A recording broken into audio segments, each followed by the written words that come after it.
कांग्रेस के अध्यक्ष खड़गे ने केंद्र सरकार पर निशाना साधा है। मनरेगा को लेकर पूरे देश में प्रदर्शन करेगी कांग्रेस। मल्लिकार्जुन खड़गे की तरफ से कहा गया, मोदी सरकार गरीबों का हक छीन रही है। मल्लिकार्जुन खड़गे ने कहा, सरकार में संवैधानिक संस्थानों को कमजोर किया है, संविधान और लोकतंत्र खतरे में है। संवैधानिक संस्थानों को कमजोर किया जा रहा है और एक बार फिर से कांग्रेस बीजेपी पर बरसती हुई नजर आई, केंद्र सरकार को आड़े हाथों लेते हुए नजर आई। जनता के अधिकार छीना जा रहा है। तो आज एक तरफ कांग्रेस का 140वां स्थापना दिवस और इस मौके पर तमाम कांग्रेस के दिग्गज नेता मौजूद थे और इसी बीच जो है मल्लिकार्जुन खड़गे की तरफ से केंद्र सरकार को आड़े हाथों लिया गया है। कई मुद्दों को लेकर केंद्र सरकार पर मल्लिकार्जुन खड़गे बरसते हुए नजर आए। आपको बता दें कि मनरेगा का भी ये पूरा मामला लगातार गर्माता जा रहा है। इसको लेकर कांग्रेस की तरफ से भी ऐलान कर दिया गया है कि बड़े लेवल पर विरोध करेंगे। कांग्रेस का सौभाग्य रहा कि देश की सभी प्रमुख हस्तियां कांग्रेस से जुड़ी रही है। राष्ट्रपिता महात्मा गांधी जी के नेतृत्व में कांग्रेस के झंडे तले किसानों, मजदूरों, महिलाओं और गरीब तबकों के लोग जुड़े हुए थे और लड़ते रहे। आजादी के पहले ही कांग्रेस ने मौलिक अधिकार का जो स्वरूप 1931 में बनाया था वो हमारे संविधान का हिस्सा बना, लेकिन आज संविधान और लोकतंत्र दोनों खतरे में है। देश के सर्वोच्च मूल्यों जैसे एकता, अखंडता, धर्मनिरपेक्षता और सामाजिक न्याय की रक्षा के लिए महात्मा गांधी जी, श्रीमती इंदिरा गांधी जी, राजीव गांधी ने शहादत दी। कांग्रेस के नेता दिग्विजय सिंह के बयान पर सफाई, आपको गलतफहमी हुई है। मैंने संगठन की तारीफ की और मैं आरएसएस का विरोधी, लेकिन संगठन प्रशंसक हूं। दिग्विजय सिंह की तरफ से ये सफाईनामा सामने आया है। सोशल मीडिया पोस्ट को लेकर ये सफाई दी गई है। दिग्विजय सिंह ने आरएसएस की तारीफ में पोस्ट किया और पोस्ट में प्रधानमंत्री नरेंद्र मोदी की भी तारीफ की थी और इसी पे अब स्पष्टीकरण दिग्विजय सिंह की तरफ से सामने आया है। इस पूरे मामले पर कई रिएक्शन अब तक सामने आ चुके हैं। हमारी सहयोगी कनिका कटियार ने कांग्रेस के नेता दिग्विजय सिंह से खास बातचीत की। क्या कुछ कहना आपको सुनाते हैं।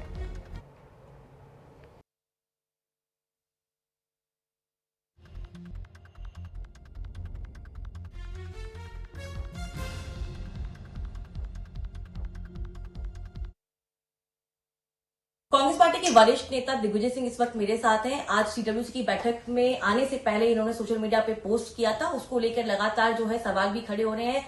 सर, जो आपने पोस्ट किया जिसमें आपने बीजेपी और आरएसएस की संगठन की तारीफ की और आपने कहा कि उनसे सीखने की जरूरत है कांग्रेस पार्टी को, उस पोस्ट को लेकर कई सवाल खड़े हो रहे हैं कि आखिरकार आपने ऐसा क्यों कहा? क्या आप मानते हैं कि कांग्रेस के संगठन में कोई कमी और कमजोरी है?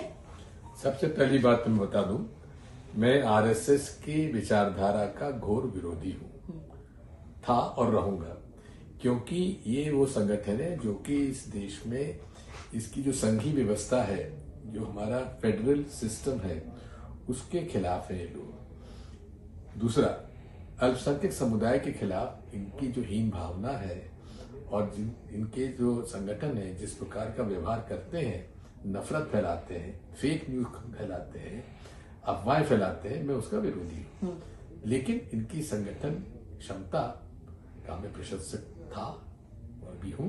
तो आप मानते हैं कि कांग्रेस पार्टी को बीजेपी और आरएसएस से संगठन के तौर पे सीख लेने की जरूरत है? क्या ये आप आईना दिखा रहे हैं कांग्रेस पार्टी को? नहीं, कांग्रेस पार्टी एक मूवमेंट से उपजी पार्टी है।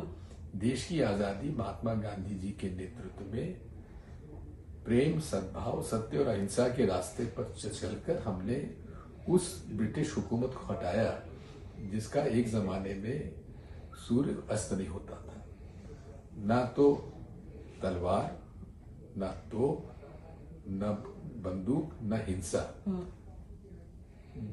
पूरे तरीके से अहिंसक रूप से महात्मा गांधी जी ने अपने कर्म से, अपने व्यवहार से, अपनी बुद्धि से और अपने अहिंसक रूप से रास्ता अपनाकर उन्होंने इस देश को आजादी दिलाई। ये अभूतपूर्व है, अद्वितीय है पूरे विश्व में।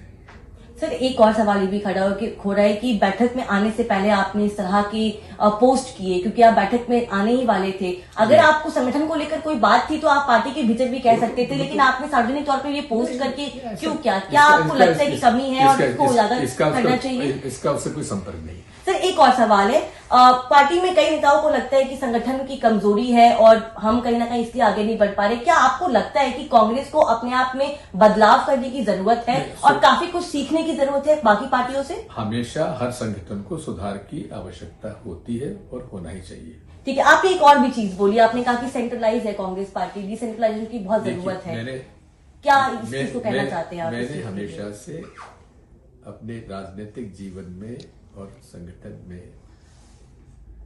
जितना हम लोग इसको विकेंद्रीकृत कर सकें, उसका मेरा ये प्रयास हमेशा से रहा है। चाहे मैं प्रदेश कांग्रेस का अध्यक्ष रहा हूं, चाहे मैं मंत्री रहा हूं या मुख्यमंत्री रहा हूं, सत्ता जो विकेंद्रीकरण महात्मा गांधी की सोच के अनुसार रहा है और उसको मैं पालन करता आया हूं। सर खबरें इस बात की भी हैं कि आप नाराज हैं। मैं किसी से नाराज नहीं हूं। तो नाराज तो नहीं आप पार्टी से? कतई नहीं। चलिए ठीक है, बहुत बहुत शुक्रिया। देखिए साफ तौर पे दिग्विजय सिंह थे हमारे साथ, जिनका साफ तौर पे कहना है कि कई ऐसे पहलू हैं जिनको उन्होंने रखा है क्योंकि वो मानते हैं कि बदलाव की जरूरत है, और नाराजगी को लेकर उन्होंने साफ तौर पे कहा है कि वो नाराज नहीं है, लेकिन कहीं ना कहीं पार्टी में बदलाव को लेकर जो राय है वो उन्होंने सामने रखी है। कहीं कटियार, न्यूज इंडिया, दिल्ली। तो वही दिग्विजय सिंह के बयान के बाद से सत्ता पक्ष और विपक्ष दोनों खेमे में हलचल तेज है, और इस पूरे मामले में कांग्रेस के नेता पवन खेड़ा का कहना है कि मैं दिग्विजय सिंह की बात से सहमत नहीं हूं, गोडसे समर्थक गांधी समर्थक नहीं हो सकते हैं। कांग्रेस पार्टी के मीडिया चेयरमैन पवन खेड़ा इस वक्त मेरे साथ हैं। पवन सर, यही सवाल है कि जिस तरह से कल सीडब्ल्यूसी की बैठक से पहले दिग्विजय सिंह ने एक पोस्ट ट्वीट किया, उन्होंने कहा कि एक कैसा आम कार्यकर्ता आडवाणी जी के पैर में बैठा हुआ है और वो देश का प्रधानमंत्री बन गया है। बीजेपी और आरएसएस से सीखने की बहुत जरूरत है कांग्रेस पार्टी को। जो आम कार्यकर्ता बीजेपी का आडवाणी जी के पांव पे बैठा हुआ दिखाया दिग्विजय सिंह जी ने, फिर ये नहीं बताया उन्होंने कि उसी कार्यकर्ता ने आडवाणी जी के पांव भी खींच दिए थे। तो ये वहीं संभव होता है, ये हमारे यहाँ संभव नहीं। जी बिल्कुल नहीं।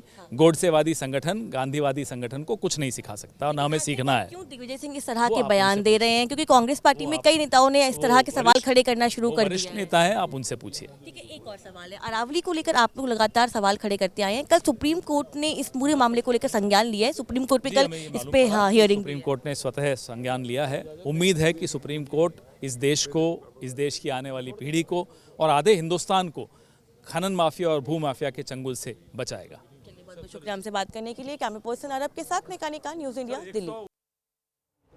वही इस पूरे मामले पर कांग्रेस के नेता राजीव शुक्ला ने क्या कुछ कहा, आपको सुनाते हैं। आप लोगों ने आज सेलिब्रेट किया है, क्या मैसेज देना चाहेंगे? क्योंकि खड़गे जी बोल रहे हैं कि नफरत करती है बीजेपी बहुत ज्यादा। फाउंडेशन डे पे यही मैं कहूँगा कि सारे कांग्रेस के लोगों को देश भर में एकजुट होकर पार्टी को बढ़ाना चाहिए, मजबूत करना चाहिए। इसी पार्टी से देश के हित साधे जा सकते हैं। आपको लगता है कि बीजेपी देश में धर्म के नाम पे राजनीति करती है और वोट बैंक की राजनीति करती है? मल्लिकार्जुन खड़गे ने भी ये सवाल ही अपने आप में जवाब है। आपको लगता है कि ऐसा सवाल ही अपने आप जवाब है। चलिए ठीक है, बहुत बहुत शुक्रिया। देखिए साफ तौर पे राजीव शुक्ला जो कह रहे हैं कि बीजेपी जो है वो कहीं ना कहीं धर्म के नाम पे राजनीति करती है, और जो मल्लिकार्जुन खड़गे ने कहा है कि कांग्रेस की एक लंबी हिस्ट्री है और कांग्रेस जो है सब कुछ साथ लेके चलने में बिलीव करती है। कैमरा पर्सन अरब के साथ मेकानिका, न्यूज इंडिया, दिल्ली। तो वही दिग्विजय सिंह की तरफ से एक और बयान सामने आया, क्या कुछ कहना है दिग्विजय सिंह का, आपको सुनाते हैं। बिल्कुल सही कहा है। गोडसे के हत्यारों से हमें कुछ सीखने की आवश्यकता नहीं है, सही कहा है।